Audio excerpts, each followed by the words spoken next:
Hello students, we are reading chapter 1, Understanding Diversity of Social and Political Life. Okay, so let's start from page number 8. Often they went in search of new lands or new places to settle in, or for people to trade with, and because it took so long to travel, once they got to a place, people stayed there. Often for a long time, many others left their homes because there were famines and drought, and they could not get enough to eat. Some went in search of work, while others left because there was a war.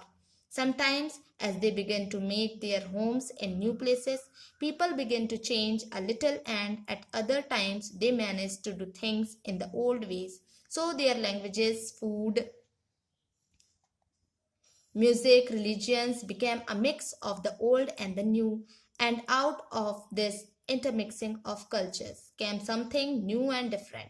The history of many places shows us how many different cultural influences have helped to shape life and culture there. Thus, regions became very diverse because of their unique histories.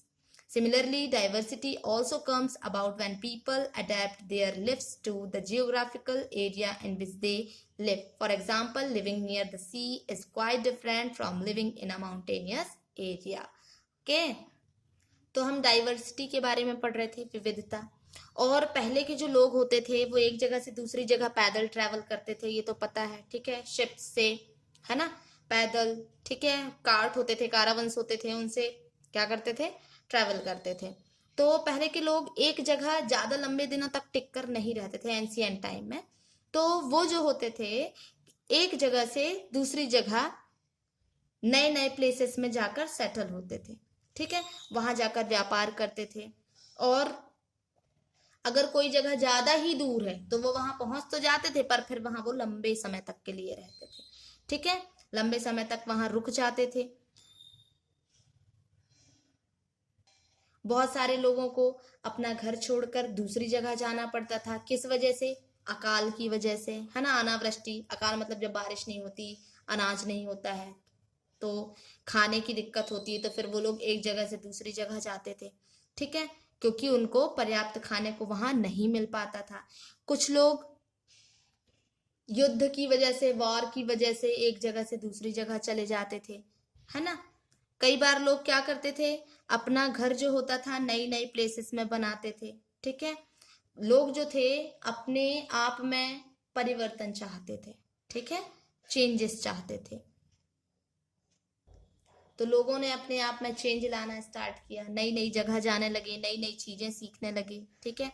जब दूसरी जगह जाकर बस जाते थे, वो लोग रहते थे, तो वहां पर दूसरी लैंग्वेजेस के लोग मिलते थे, तो उनकी लैंग्वेजेस सीखते थे।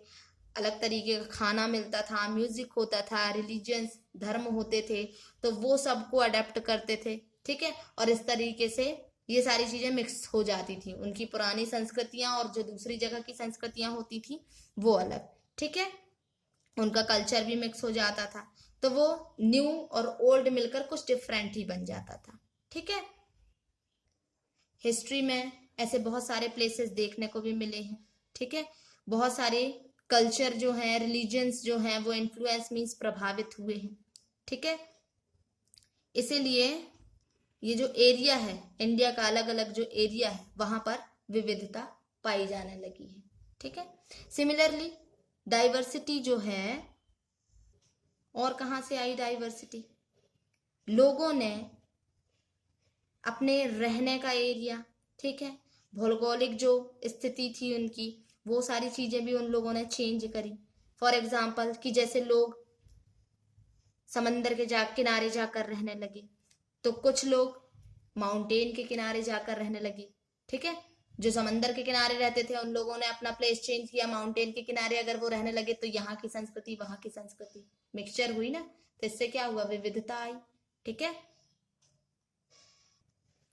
Here, not only do people have different clothing and eating habits, but even the kinds of work they do are different. In cities, it is often easy to forget How closely people's live are tied to their physical surroundings. This is because in the city, people seldom grow their own vegetables and grains. Instead, they depend on the market to buy all the food and other goods that they need. Let us try to understand what we mean when we say that historical and geographical factors influence the diversity of a region. We can do this by reading about life in two different parts of the country, Kerala and Ladakh. तो लोगों की भाषाएं ही बस change नहीं होती थी, उनका पहनने का तरीका, उनकी खाने की जो आदतें होती थी वो भी डिफरेंट होने लगी। ठीक है, और उनके जो काम करने का तरीका, उनके जो काम होते थे वो सब भी बदलने लगे। आप ऐसे ही देखेंगे, अगर सिटीज में देखें तो लोग जो होते हैं, है ना, वो सिटी से जुड़े रहना चाहते हैं। ठीक है, वहां के जो लोग होते हैं कभी कभार ही वेजिटेबल्स या ग्रेन्स उगाते हैं, कभी कभार। ठीक है, क्योंकि वो पूरी तरह मार्केट पर डिपेंड रहते हैं, मार्केट से ही सारा फूड खरीदते हैं। ठीक है, दूसरे सामान खरीदते हैं जो उन्हें जरूरत होती है। और गांव में ज्यादातर क्या होता है, खुद उगाने की वो कोशिश करते हैं विलेजेस में। ठीक है, तो let us try to understand. चलो हम यहाँ समझने की कोशिश करते हैं। ठीक है, कि हिस्टोरिकल और ज्योग्राफिकल फैक्टर्स जो हैं, ऐतिहासिक और भौगोलिक फैक्टर्स जो हैं, वो कैसे प्रभावित करते हैं डाइवर्सिटी को। ठीक है, किसी रीजन की डाइवर्सिटी को ये कैसे प्रभावित करता है। तो ये जो है हम हमारी कंट्री के टू डिफरेंट पार्ट्स को देखकर कर सकते हैं, केरला और लद्दाख को। ठीक है, तो मैप में आप देखें, इंडिया का मैप आप जब देखेंगे एटलस में, तो उसमें आप देखें केरला और लद्दाख को।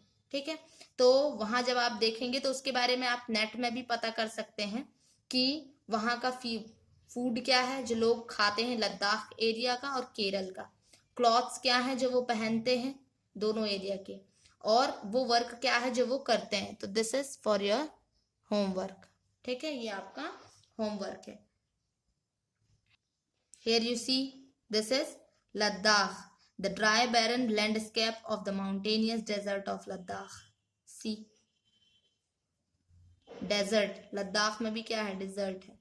ठीक है, रेगिस्तान में, रेगिस्तान राजस्थान में भी है डेजर्ट, पर राजस्थान का क्या बहुत गर्मी वाला एरिया है और यहाँ वाला बहुत ठंडा एरिया है। ठीक है, here Ladakh is a desert in the mountain in the eastern part of Jammu and Kashmir. Very little agriculture is possible here since the region does not receive any rain and it's covered in snow for a large part of the year.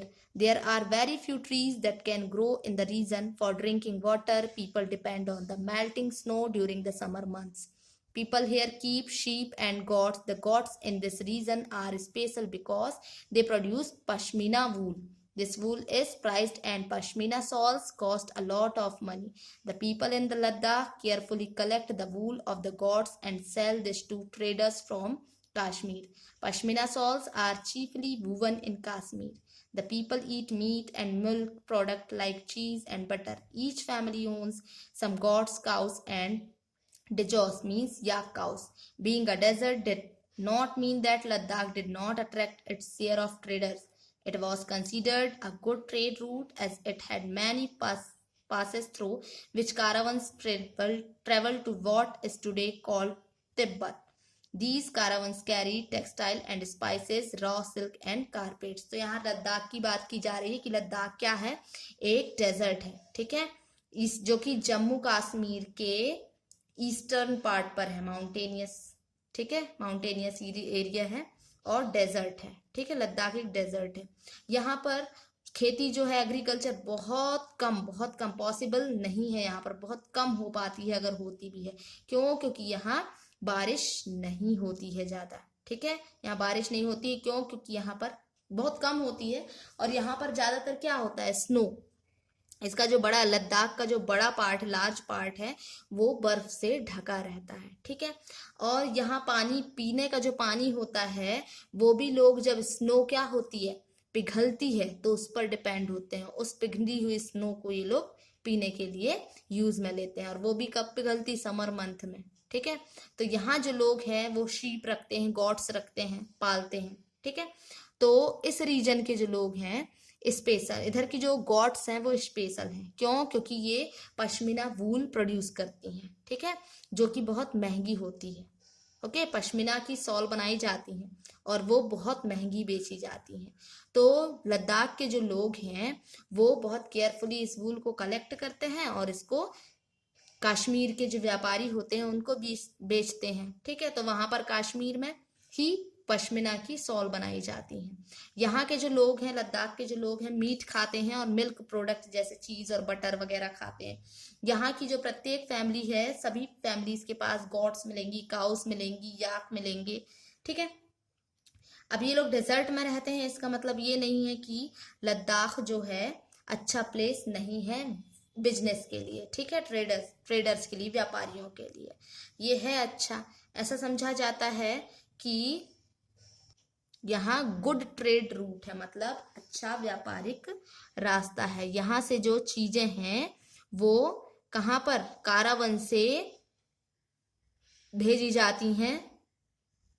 इन कारावंस में silk, raw silk, carpets, spices, textiles, ये सारी चीजें देश अपने India के और भी parts में भेजी जाती हैं, ठीक है। तो ये तो हुई लद्दाख की बात।